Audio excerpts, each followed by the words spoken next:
In this video, I'll show you how to make this vintage Hatbox luggage with paper. I'll be using some paper and very basic tools. A circle template isn't necessary, but it's very helpful. First, using a glue stick, I am creating a stiff piece to cut the top and the bottom from. It's 3 layers of paper, and I'm using a bone folder, and I'm pressing the paper really flat, especially the edges.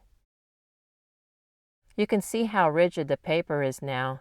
It's enough to cut several tops and bottoms from in various sizes. Using the circle template, I traced 2 circles the same size for each Hatbox. Here are some of the sizes I used. From the set of 2, I cut one of the circles on the outside of the line, and the second one I cut the inside of the circle. That way, one is slightly smaller than the other one. Here you can see the pencil line. It will be the lid. This one you can't see the pencil line, and it will be the lower half of the Hatbox.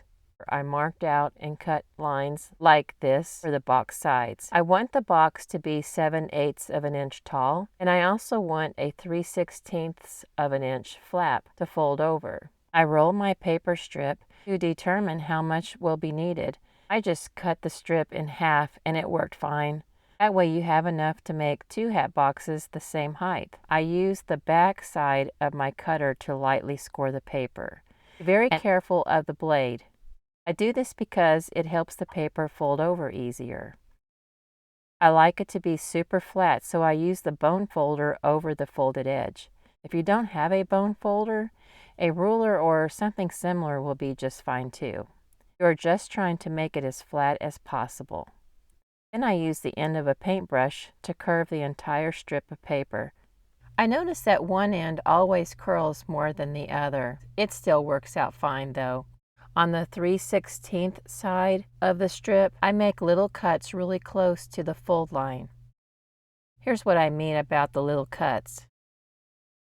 I put some glue in the fold area and lay the circle over the glue in the fold. Remember to use the circle that you cut out on the inside of the line, since we're creating the base of the Hatbox. Working in small sections, I roll the paper around the circle, keeping it in the fold line.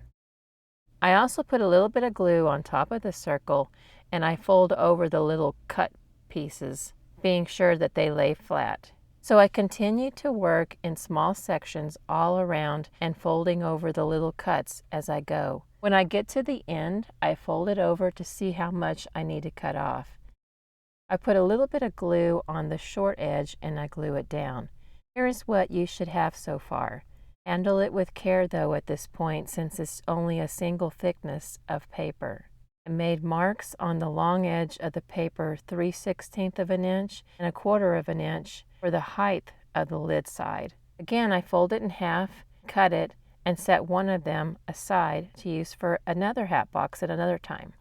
Please be careful again as you score the line with the back side of your blade. Fold over just as you did for the bottom half. Curl the end with a paintbrush. Make little cuts up to the fold line. Put glue in the fold and lay the circle in the fold, just like before. You should be using the circle that shows the pencil line because this is going to be the lid and you want it to be a little bit larger than the bottom of the Hatbox. It will look like this and fit onto your Hatbox. I usually like to line up my seams, but it's not necessary probably. Now we'll embellish the box. I want it to look like leather. To get the leather appearance, I am using packing paper scrunched up or brown paper bags that I've textured. Here is a new favorite. It is the strip that was stitched to the top of a bag of bulk food, like beans or rice. I think it looks a lot like leather, especially when painted. I really like the feel of it too.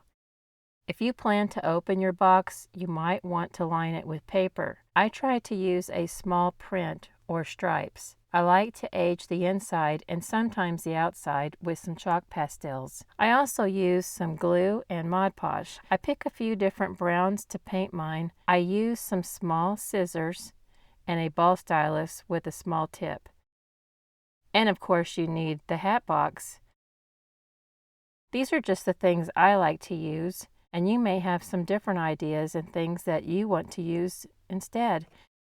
With the lid on, I'm tracing right under the lid. This will help keep the lid fitting correctly.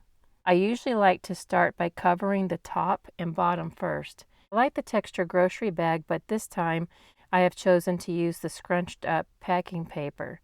Once it's glued down, I trim away, leaving a little bit all the way around. It would probably still work if you cut up close to the edge. I am making little cuts up close to the lid, and then I fold over and glue them down flat. I'm applying the grocery bag to the side, little bit at a time, and being careful not to cross that line, or else the lid won't fit correctly. I flip it over now and trim close to the edge to relieve some of the stress on the paper. It will look something similar to this. I'm going to make my lid like this one. I'm going to use my new favorite leather-like paper for the side of the lid. I like to glue it while the lid is on the box. I remove from the box once the paper is glued in place so that I don't accidentally glue the top on. I'm painting Mod Podge, but not on the painted leather, and I'm making sure not to get glue in the white area.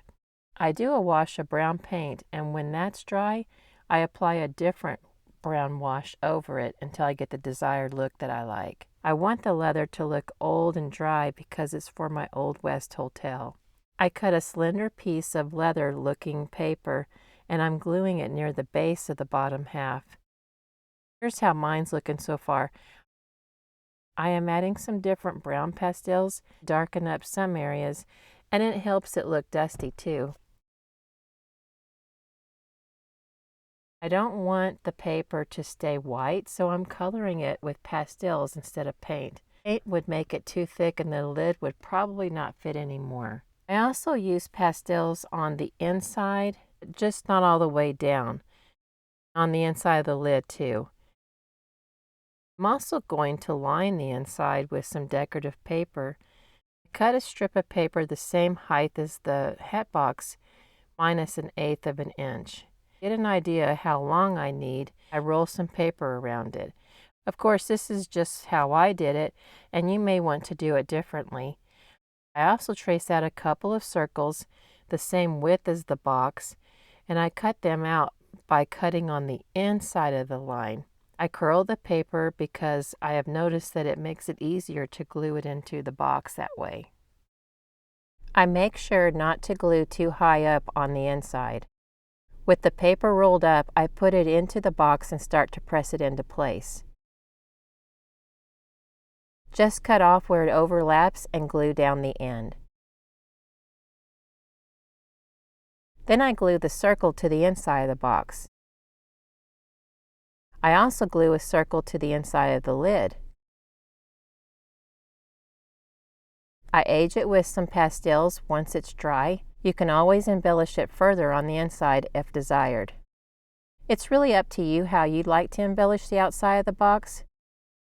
I plan to add a strap that looks like it slides under a leather strip to hold it closed, but that will really act as a hinge if I choose to have it open.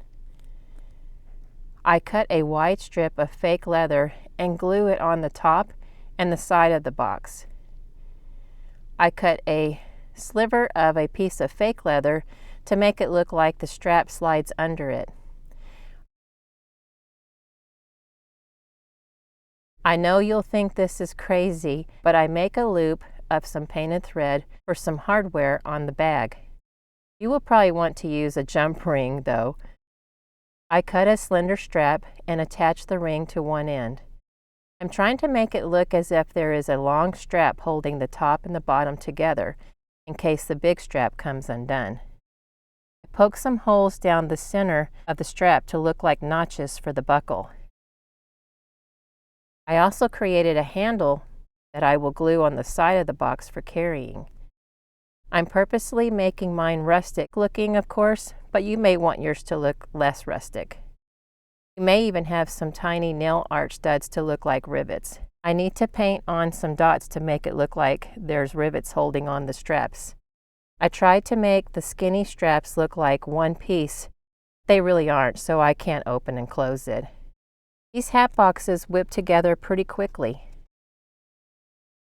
I can't wait till I have a place in my Old West hotel for these. Have fun making some Hatbox luggage for your own mini worlds. I'll see you next time.